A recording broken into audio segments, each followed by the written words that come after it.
Here I've got HUAWEI MediaPad T5 and let me show you how to add a lock screen on the following device. So at first, let's open the settings, then from the following list pick security and privacy, and now go to the screen lock and passwords. It's here.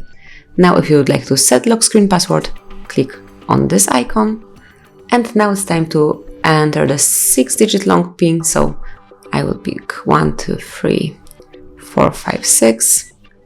And just enter it one more time to confirm. 4, 5, 6. And that's it. From now on, you will be able to unlock your device with this PIN code only. So let me show you. Let me enter 1, 2, 3, 4, 5, 6. And that's it. Then if you would like to remove this PIN code, simply open the settings one more time. Go to security and privacy. Pick screen lock and passwords. And simply disable lock screen password, or obviously you can also change it, so it's all up to you. But I will disable it, click on OK to erase your password, enter it to confirm that you are doing this operation, and as you can see, from now on you will be able to unlock it with swiping only. So that will be all. This is how you can set up screen lock and also then remove it.